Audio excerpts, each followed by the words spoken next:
Hello everyone, join me as I take a look at the FLSUN S1 Pro Delta 3D printer. I've been interested in Delta printers for a really long time. I'm fascinated with the mechanics of these things and how they operate. And so just recently, FLSUN contacted me, asked me if I wanted to try out the new S1 Pro, and I could not turn them down. This is a great opportunity. So this is a preliminary look. This is the first video. There will be a follow-up video where I go into more details. This is really my first impressions, my first experience with the printer, just getting it set up straight out of the box. The stats for this 3D printer are really, at least for me anyway, quite amazing. The makers of this printer boast a speed of 1200 millimeters per second for its actual print speed. And for acceleration, 40,000 meters per second squared, which is pretty close to astounding. The motors are 36 volt closed loop motors, which you don't typically get on a printer. And the extruder is a dual gear direct drive with a hardened steel nozzle. Has a flow rate maximum of 110, but claims stable at 60 millimeters per second squared. And has CPAP cooling.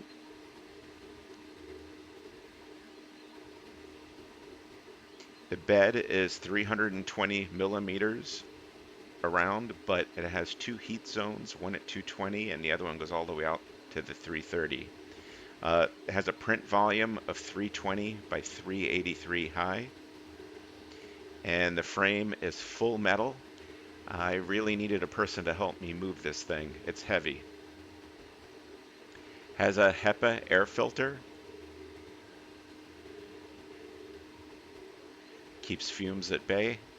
And it has a built-in filament dryer at the top of the printer that you insert your spool in. And it will run when the printer's off. And it has a filament runout and clog sensors built in. I haven't had yet a chance to try these yet. And it can, with the camera, observe debris and spaghetti detection and stop a print in case it occurs. And apparently it's able to track the weight of the filament on the spool as well.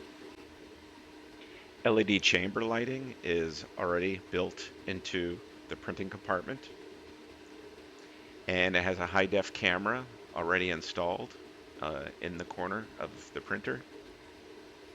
And it has a high-def screen, 1920 by 1080, a touch screen, of course.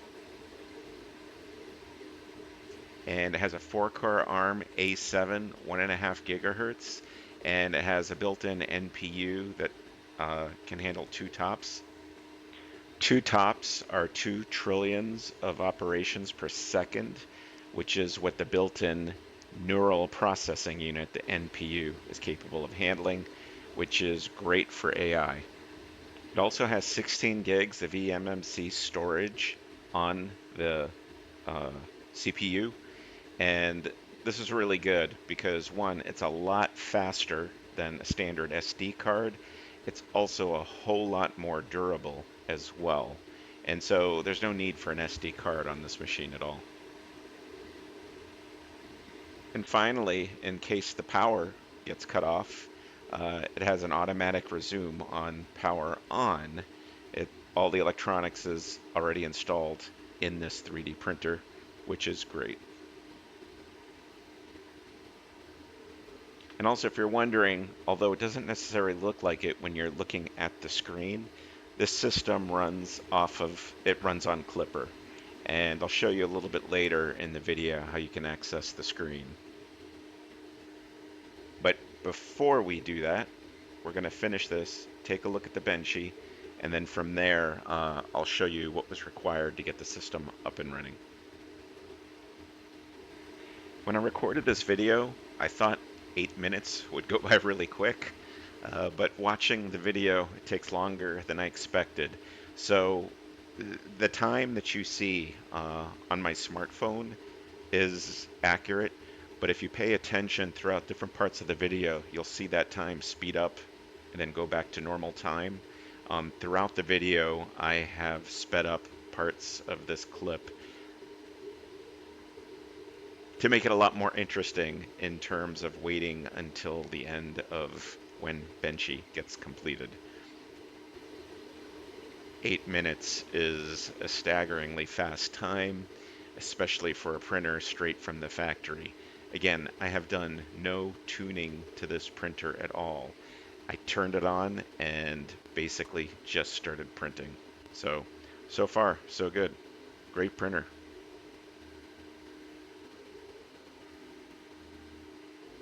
You can see here, it's just finishing off the roof and starting the smokestack.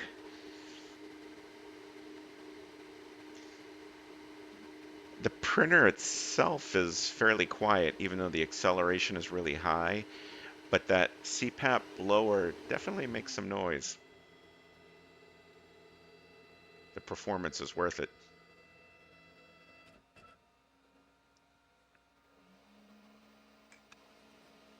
The glass doors have a really tight seal. They're airtight, which is nice. Also, this is using high-speed PLA. Half a kilo came with the printer. If you take a look at this, you can see the overhangs on the arches of the just under the roof of the benchy. Had a little bit of issue there in terms of cooling, or rather the bridging. But the rest of this looks really amazingly well. And again, at times this hit 1200. It was fast. So now we get into the assembly of the machine fresh out of the box. Please excuse the mess. This is my basement and I had to make considerable amount of space to fit this printer in. So it's also a very tall printer, as most Deltas are. And so I didn't quite have the lens to take this properly. But out of the box, this is what it looks like. And again, it's pretty much almost just fully assembled. The printer comes with this great toolkit. It comes with glue stick, some PTFE tubing, a hot end, or an extra hot end, grease for the linear guides or linear rails, sorted screws, bolts, and in some cases rubber washers, which are for the doors, which are glass, a pair of side cutters, flush cutters, and again, some more screws, and a wrench, a nice Allen key set as well. I forgot what these are called, but in case the nozzle gets clogged, to clear the nozzle, and a USB drive as well.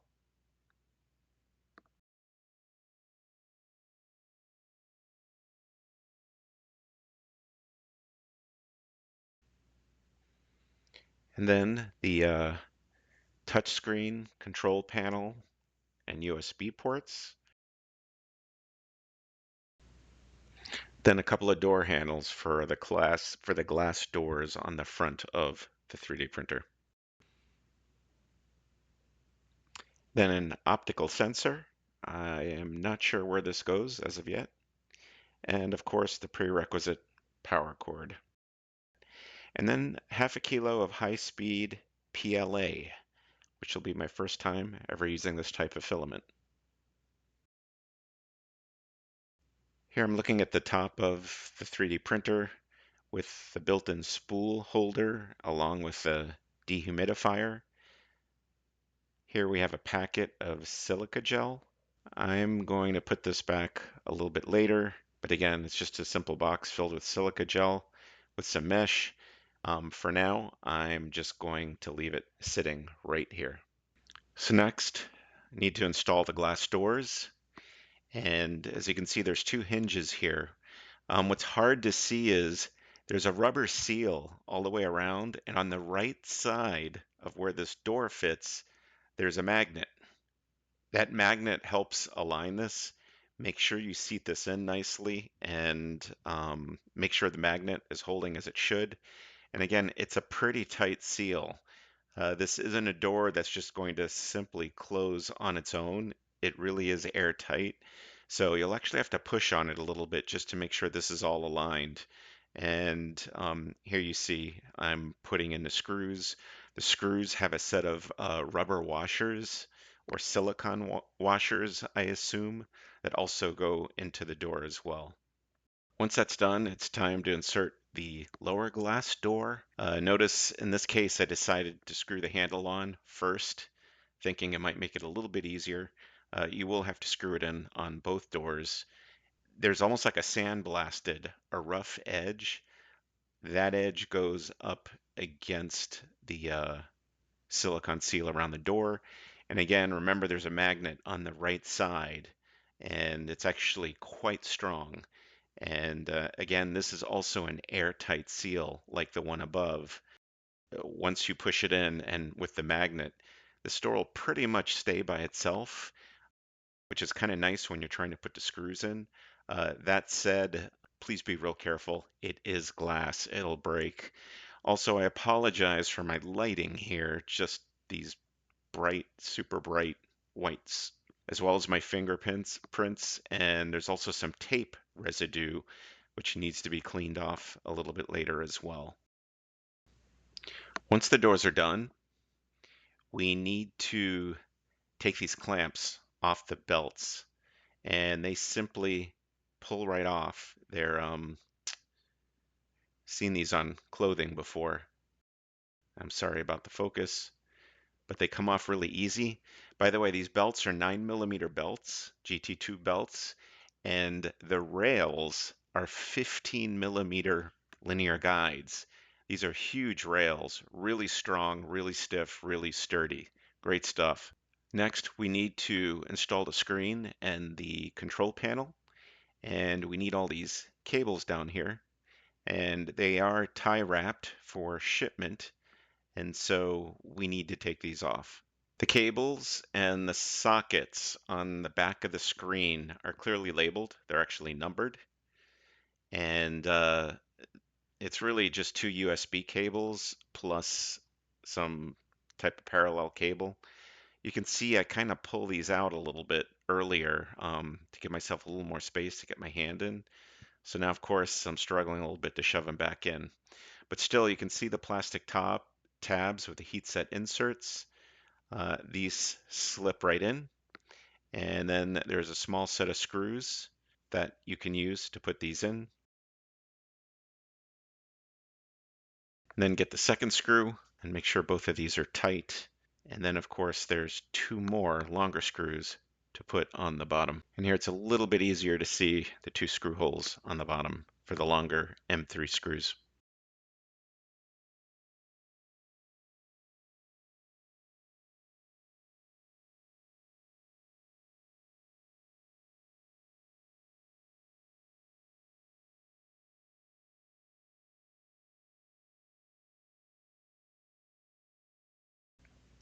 Then on the right side of the printer, we've got the main power switch. And so we should insert the power cord and turn it on. And so we select the language. I use English. And I configured the Wi-Fi, as you can see here, and I just confirm it. Once it's connected, you should write down your IP address. You can then use that IP address in your web browser, and if you type in that IP address, that will take you to the home page of your printer. Clipper as installed, or at least the equivalent of the Pi running the computer is running a little web server. Here you can see I've named it FLSUN S1 Pro. I've also reoriented the video on the side here so it's right side up so you can see the bed. You can make those changes by clicking on the gears up here. Right here you can see the printer name. You just type it in. You can move down here to cameras. You can edit the webcam. And here I rotated the image 90 degrees so it appeared correctly. Also here you can adjust what you see on the dashboard and where. I did a little bit of rearranging here as well. And you can spend some time taking a look at this and make adjustments as you see fit. We can now start the calibration process to get to our very first print. So I'm here on the calibration screen, and I start with a motor calibration, and these are closed loop motors, and so they do require some calibration, which is super easy. The printer takes care of it. I'm going to speed this up to make this a little bit quicker, but otherwise this goes quite quick.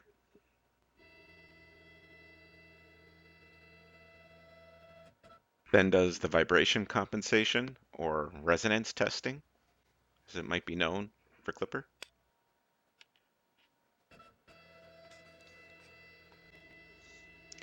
This test certainly generates some noise,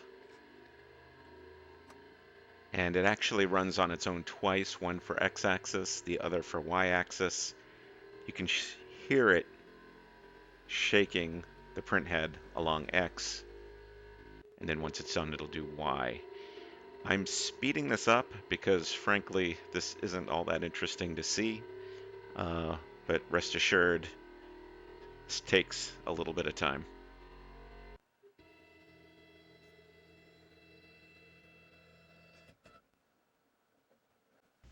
And the final calibration before we can do our first print is bed leveling.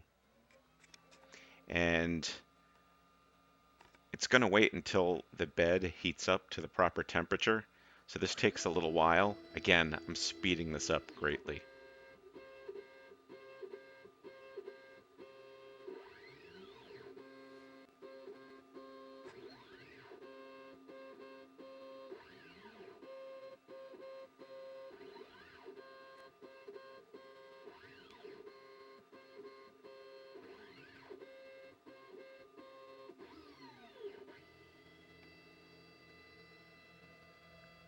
And then once it levels the bed, it automatically goes ahead and does a bed mesh as well, which is pretty nice. And again, speeding this up.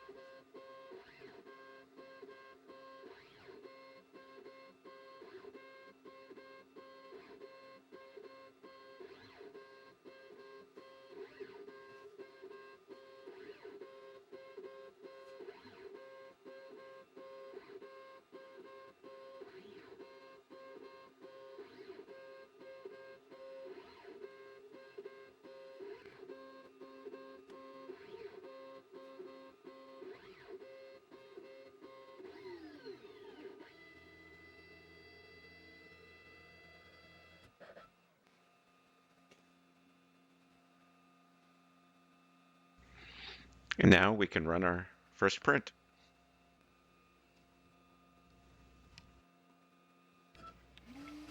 For those of you that are wondering, there's an S1 and this is the new S1 Pro. The major differences, as far as I can tell right now, are there's an upgrade to the leveling module for better accuracy and providing a better flat layer. Of course, it's got the closed loop motor drives. The MCU has been upgraded as well, and the fans have been improved, as well as an air duct has increased to 19 millimeters for 216 for better heat dissipation as well. There's been some improvements in terms of the operating system as it relates to Wi-Fi and some other areas. And then the slicer has been upgraded to version 2 of Orca Slicer. Uh, that said, I will be doing a follow-up to this video. This is really my introduction. I've just got this printer running, and so I hope to do at least one, if not more, videos for a follow-up to show some of the things I've learned, to provide more details, and just overall, though, I just want to let you know, so far, my first impression, This is an amazing printer. I've never had a printer like this. I'm just thoroughly amazed by the speed, by the acceleration, and honestly, the mechanics of it are really impressive as well as the quality of the materials that have gone into it.